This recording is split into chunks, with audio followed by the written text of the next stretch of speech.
گناہوں سے مجھ کو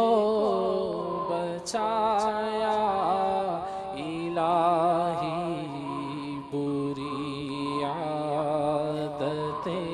بھی چھڑایا الہی، بری عادتیں بھی چھڑایا حجت الاسلام حضرت سیدنا امام محمد غزالی علیہ رحمت اللہ الوالی فرماتے ہیں، مشہور عباسی خلیفہ ہارون الرشید علیہ رحمت اللہ المجید کے بارے میں نقل کرتے ہیں کہ جب ان کا آخری وقت آیا تو وہ اپنے کفن کو الٹ پلٹ کر بار بار حسرت سے دیکھتے اور 29ویں پارے کی سورۃ الحاقہ کی یہ 2 آیتیں تلاوت کرتے،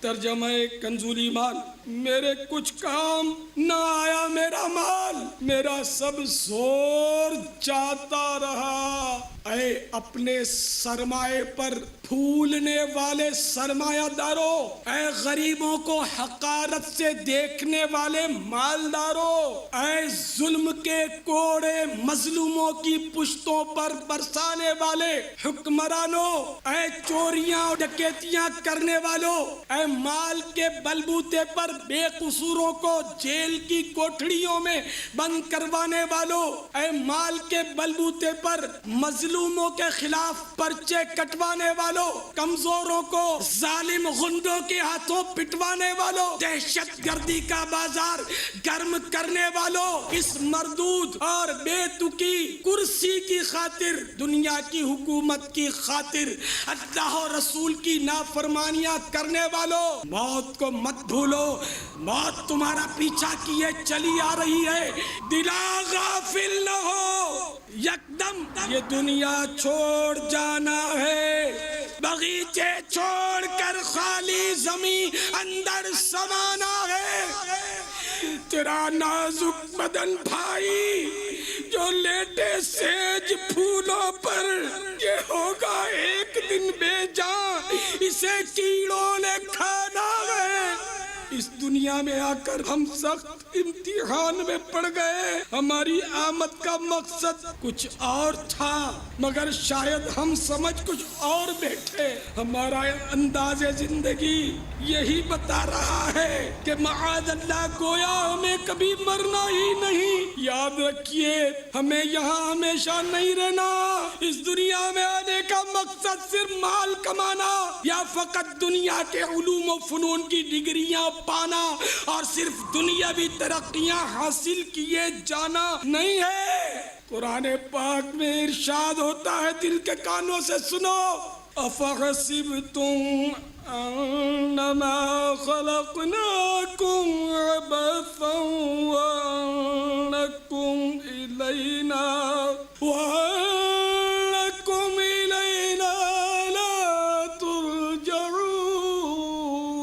ترجمہ کنزول ایمان، تو کیا یہ سمجھتے ہو کہ ہم نے تمہیں بیکار بنایا اور تمہیں ہماری طرف پھرنا یعنی لوٹ کر آنا نہیں؟ یاد رکھ، ہر آن آخر موت ہے، بنتو مت انجان، آخر موت ہے، مرتے جاتے ہیں ہزاروں آدمی عاقل و نادان، آخر موت ہے۔ کیا خوشی ہو دل کو چندے زیست سے، غم زدہ ہے جان، آخر موت ہے، ملک فانی میں فنا ہر شے کو ہے، سن لگا کر کان، آخر موت ہے۔ بارہا علمی تجھے سمجھا چکے، مان یا مت مان، آخر موت ہے۔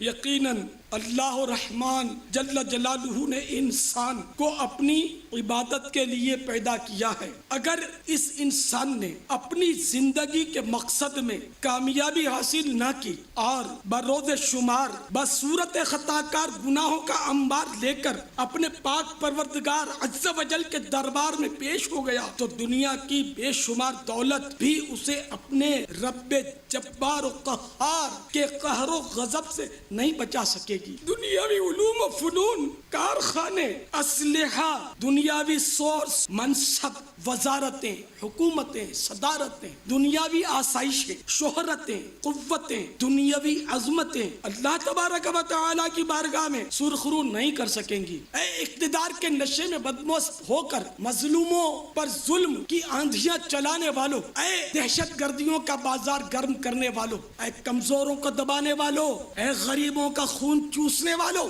اے سود کا لین دین کرنے والوں، اے مصنوعی مہنگائی برپا کر کے غریب مسلمانوں کو مزید مصیبت کے غار میں دھکیلنے والوں، اے مہنگائیوں پر خوش ہونے والوں، اے غریب مزدوروں سے زیادہ کام لینے کے باوجود ان کی مزدوری پوری نہ ادا کرنے والوں، اے لوگوں کے قرضے دبا لینے والوں، اے سود پر اپنی ملیں فیکٹریاں چلانے والوں، ملاوٹ والا مال بیچنے والوں، شراب خانے چلانے والوں، نائٹ کلب چلانے والوں، عیش کوشیوں کے اڈے چلانے والوں، اے غنڈوں، ڈاکوؤں، بدماشوں، لٹیروں اور اغوا کرنے والوں کی سرپرستی کرنے والوں، اپنی افسریوں پر مت پھولو، اپنے حکومتی تمغوں پر مت پھولو، اپنے اسلحے اور اپنے ساتھ خوشامد خوروں کے ہجوم میں گم ہو کر خدا اور رسول کو مت بھولو۔ قہر و غضب کا کوڑا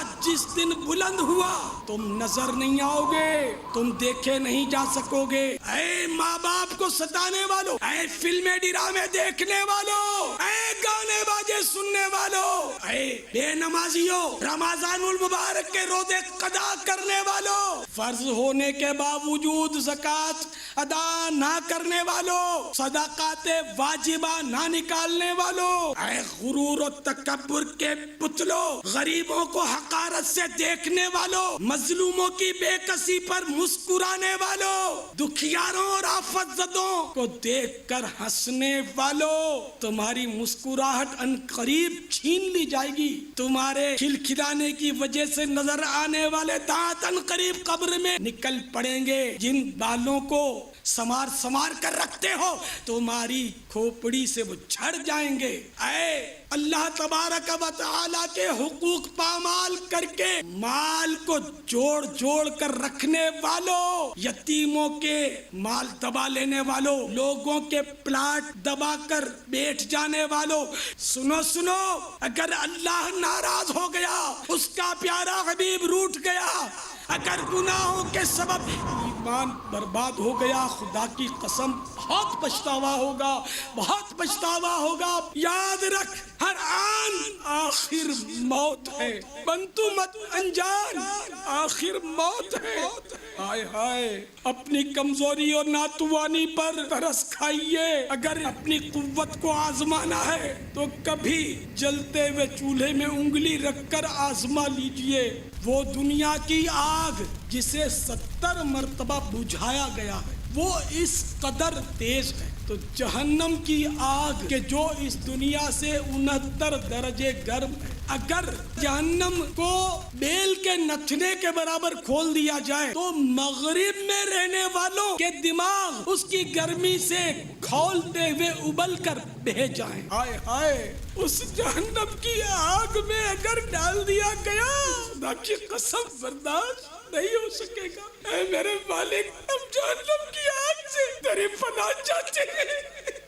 بولا یقیناً ہم آگ تو آگ، دنیاوی آگ کا دھواں برداشت نہیں کر سکتے، آگ کجا ہم دھوپ برداشت نہیں کر سکتے۔ اگر دوپہر کے وقت گرمیوں میں باہر نکلنا پڑے تو سوچتے ہیں کہ کیسے نکلیں گے، گرمی بہت ہے آج، حالانکہ پنکھا چل رہا ہے، ایئر کنڈیشنر بھی بہت سو کے لیے میسر ہے، پھر بھی گرمی صحیح نہیں جاتی مالک، تو پھر جہنم کی گرمی کیسے برداشت ہوگی؟ جہنم کی گرمی کی باری آنے سے پہلے موت کی گرمی، آئے